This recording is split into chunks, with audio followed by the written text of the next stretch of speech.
Greetings, my beautiful people. I will do another reaction. This time it's a video about Malaysia. My other video that I have done about the geography about Indonesia on my previous channel had 77,000 views, and this time I'm very excited to show you my reaction from Luxembourg to all the watchers. The title is called Geography Now Malaysia. Here we go, guys.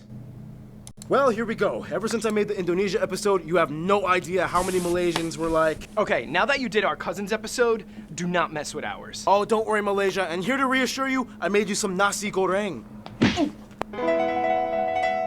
It's time to learn geography. Now! Hey everybody, I'm your host Barbs. How refreshing. We are back in Southeast Asia, and today, after Brunei, East Timor, Indonesia, we are doing the last country in the Nusantara archipelago, Malaysia. Ahem. Oh, sorry, didn't see you there, Singapore. You're so small. So what do the Malaysians bring to the table that the others don't? Well, let's find out in the first segment. Cue transition.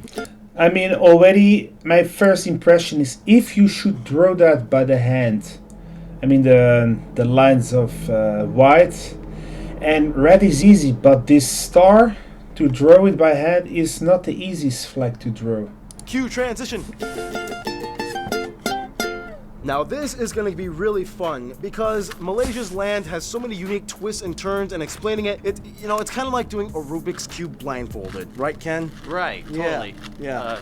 You got it? I don't know, did I? You got it. First of all, Malaysia is located in Southeast Asia, divided into two main parts. Peninsular Malaysia, where about 40% of land, which also has the southernmost tip of mainland Asia, Tanjung Piai, while East Malaysia, or Malaysian Borneo, takes about 60% of the country's land on the island of Borneo, making it one of the only two islands shared by three nations along with Cyprus. If you want to be technical, Cyprus kind of has four, including the UN buffer zone, but you get the point. Just watch the Cyprus episode. Keep in mind, about 80% of the population lives on the peninsula, while only about 20% live on Malaysian Borneo. In addition, the country I didn't know if that was that big, 80%. I thought it was only like 60%. has over 870 islands off its shores, the state of Sabah having the most with nearly 400, the largest one being Banggi Island. 400 islands. However, the island of Sebatik is a little bigger, but the island is split in half with Indonesia in the south. Also, they have a little bit of a dispute with the Philippines in the east. The country is divided into 13 states and 3 federal territories, Putrajaya Labuan, with the capital Kuala Lumpur. However, due to So with our neighbor from Indonesia, it's almost like they're brothers and sisters. overcrowding, almost all the government ministries and administrative offices were moved to Putrajaya in 1999. After Kuala Lumpur, the next largest cities are Georgetown on Penang Island and Ipoh. The busiest airports are Kuala Lumpur International, Kota Kinabalu, and Penang Internationals. Now here's the thing, Malaysia lies under the South China Sea. If you don't know anything about this place, and if you didn't watch the Brunei episode, it Yeah, a lot of people told me Kuala Lumpur is a very beautiful place. And yeah, maybe one day I will go there. basically goes like this. Basically, every country in this area wants a piece of these things called the Spratly Islands. Today, Malaysia has claim to about 11 of them, and the most notable one being Layang, which they built an airbase on. Now, you might notice that it's interesting how these two small entities, Singapore and Brunei, got mixed up into this whole region. Well, when it came to Brunei, it kind of went down like this. Welcome to the Malaysia Agreement. Sultans, please sign the paper saying you'd like to be part of Malaysia. Wait, I'd have to give up that? And I'd have to lose control of what?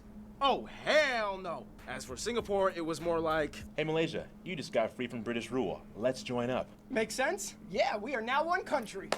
1936. Du hast nur ein... Yeah, difficult times.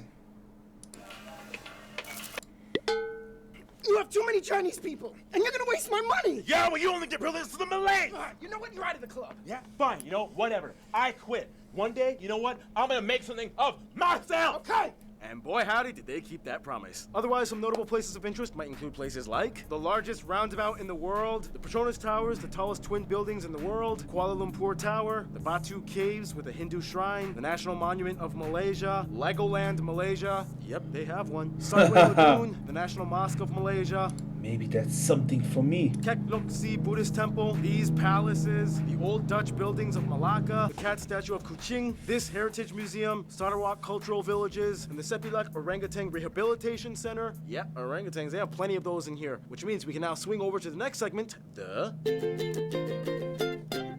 When it comes to Malaysia's land, they got kind of lucky because not only is it like rich and beautiful, but unlike their neighbors, you don't really have to deal with any crazy catastrophes. First of all, Malaysia rests comfortably on the bottom of the Eurasian plate, literally shielded on all sides, mostly by Indonesia and the Philippines. This means that if any earthquakes occur, Indonesia usually absorbs all of it. If cyclones and tropical storms attack, the Philippines and Indonesia take the hit, and if a volcano erupts, they don't have to worry because they don't really have any volcanoes, and it's probably Probably facts, right? happening in Indonesia. Thanks, Indonesia.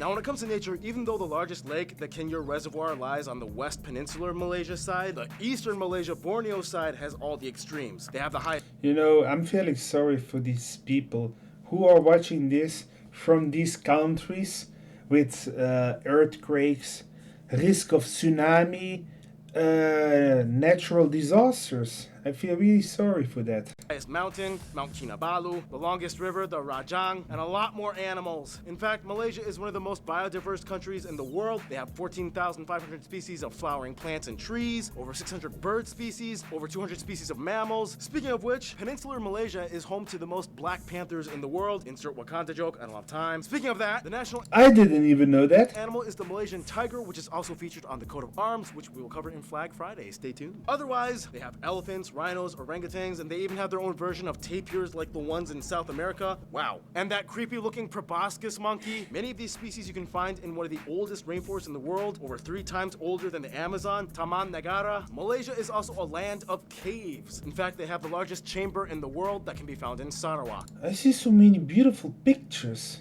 from Malaysia, of course. Otherwise, Malaysia is known for producing electronics, palm oil, petroleum, gas, and rubber. They're actually the second largest palm oil producer in the Yeah, I know that, especially about the Nutella. I think a lot of you know that, Nutella. world and the largest condom maker, just saying. They even have their own national car company, Proton, making Malaysia the 11th country in the world with the capability to fully design and engineer and manufacture cars. Otherwise, some national dishes might include things like nasi kandar, nasi dadang, nasi kerabu, chicken percik, mangosteen and durian are treasured fruits, and the national dish, nasi lemak. Oh, and if you have the chance, And see if you can coffee. witness the famous tarik tea shows. The servers pour out tea, sometimes over 1 meter in length. It's almost seen as like an art form. Okay, I think that's just about it for now in this segment. Let's talk about the coolest part of Malaysia, the Malaysians.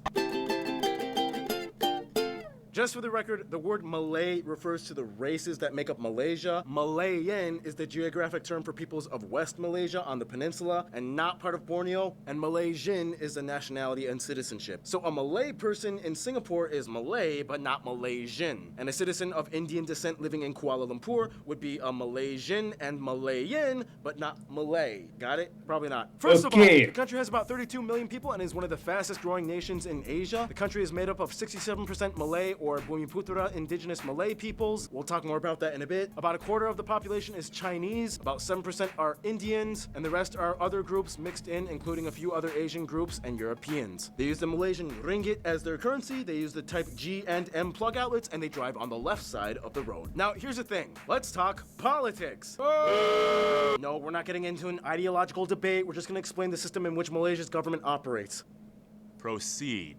Malaysia is one of the few monarchies in the world. However, it's not a monarchy in the conventional sense because they kind of have 9 kings-ish. These 9 states each have a royal leader known as a sultan, and every 5 years they rotate to allow one of the 9 sultans to rule as head Okay, I didn't know that about these 9 sultans. Okay. king, known as the Yang di-Pertuan Agong. That means that technically, if you were a boy and your dad just finished being king for his 5-year term, you could be the next one, but you would have to wait at least 40 years for it to happen. You know, since 8 other kings would have to be king before you. Yeah, I know, it's like, oh, what the? There's a lot more that goes into it, but that's kind of like the basic underline. They are the only country that does this. I mean, the closest thing would be maybe the Comoros with that rotating president thing, but it's nowhere near as complex as this. Nonetheless, the royals are held under a constitution that limits their power mostly to cultural and religious affairs, as well as appointing certain leaders and so on. Most of the government activity is held and controlled by the prime minister and the parliament. Which brings us to the most recent controversy, the 2018 election. This effectively changed everything, as for the first time since 1957, the BN party was voted out and the new PKR party took over. And it was actually a peaceful transition. We really don't have a lot of time to talk talk about it, but it's really interesting to look into, and talk to a Malaysian person if you want to know more about it. It was like a huge deal for the country. Anyway, the country has two official recognized languages, Malay and English. They were once a British territory, so it kind of makes sense. It's taught from elementary school. Malay is basically intelligible to Indonesian. Both countries can generally understand each other. I explained this a bit in the Indonesia episode. For Malay, the words are easy to read, but the problem is the intonation.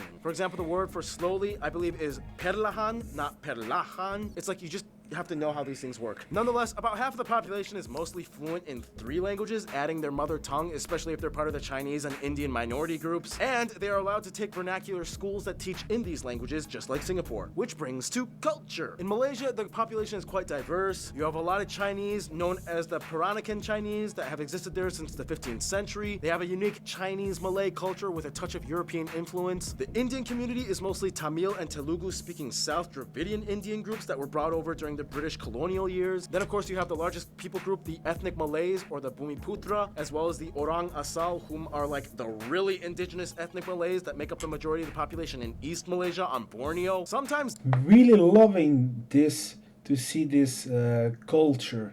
these two people groups are collectively joined together under the term Malay, although some might disagree. But either way, these two groups kind of steer the direction in terms of what constitutes Malay culture. Oh, and don't even get started on the Bajau people that live on these structures in the middle of the ocean for most of their lives, and they've adapted to hold their breath for like 15 minutes underwater. Yeah, those people are cool. Another thing I really want to highlight is that sometimes Indonesians do kind of accuse Malaysians of stealing their culture, because a lot of Malaysians are descended from Sumatra. Faith-wise, Malaysia is also quite diverse. Although the country's official religion is Islam, it's a multi-confessional nation. Buddhists are mostly from the Chinese community, Hindus for the Indians, Christians from all races. Numerous temples, mosques, and shrines and churches are found all over. Malay culture is defined by a number of aspects. For one, the clothing. Remember a couple months ago that guy from Malaysia, Kamarul, sent me the Malay hat, the Tengkolok? So I forgot to bring this on set when we were filming, but I still have the hat and I love it, and I told you I would wear it in the episode. I like this hat as well. So here I am, I'm wearing it in the Malaysia episode. Thank you so much, man. I asked some of you guys, the Malaysian geographies, what you would like me to highlight in terms of Malay culture, and some things you said included things like the performing arts such as joget dancing and makyong theater, traditional shadow puppetry, silat martial arts, songket weaving, the traditional steep roof and sharp buttress architecture, gamelan music. Speaking of which,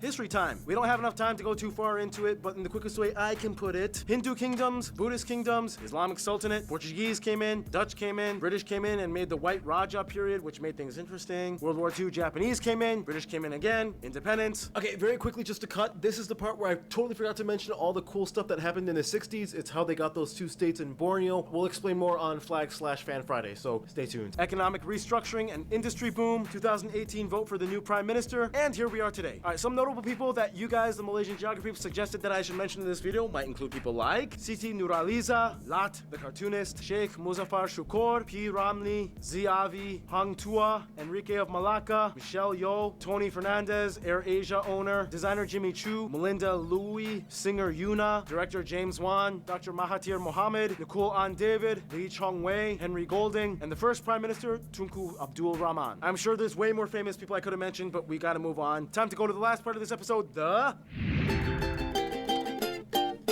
Now, Malaysia is quite the powerhouse player when it comes to Southeast Asia. They got a good thing going on and they host great parties. Outside of Asia, the EU has good relations, making Malaysia one of the top 3 trading partners of Southeast Asia, and specifically Austria loves exchanging electronics and pharmaceuticals with them. Of course, the UK is still pretty close. As a former colony, much of the cultural residue is still evident to this day. They are one of the Commonwealth of Nations. Many Malaysians live in the UK, and most of the white population in Malaysia are of British descent. As a member of the Association of Southeast Asian nations, of course they have close ties to their neighbors. Cambodians love Malaysia and visit often, whereas Malaysia is one of the closest and biggest investors of Cambodia. Thailand has a few issues since there are those Malay Patani separatists in the south that keep protesting, whereas the Philippines is like, we're really similar ethnically, but you're mostly Muslim and I'm mostly Catholic, but whatever, we both like coffee and fried chicken. When it comes to their best friends, however, most Malaysians I've talked to have said Indonesia and Singapore. Singapore may have left the Malaysian Union, but they still kept close ties as a sovereign sovereign state. They are quite cooperative in business and even culturally, they are very similar, with noticeable Chinese and Indian minority enclaves. Indonesia is like the big brother that has a very different political system, but in the end, they cannot deny how alike they are. The biggest difference would be that most Indonesians have a Javanese background, whereas the Malaysians are just Malay, mostly Sumatran, but they talk the same, they eat the same, they enjoy the same hot, humid atmosphere, and they have close relations altogether. In conclusion, with sultans, kings, tigers, panthers, temples, shrines, mosques, and really cool hats, it's no wonder why Malaysia is becoming a So interesting. hotspot that everyone's talking about today. Stay tuned. I think Malaysia is also on my wish list to visit. The Maldives is coming up next. So if you're watching from Malaysia, let me know in the comments below. I have really enjoyed this video. For the rest, tell me in the comments which country should I react. Let me know. Much love, stay safe, and I will see you on the next one. Goodbye.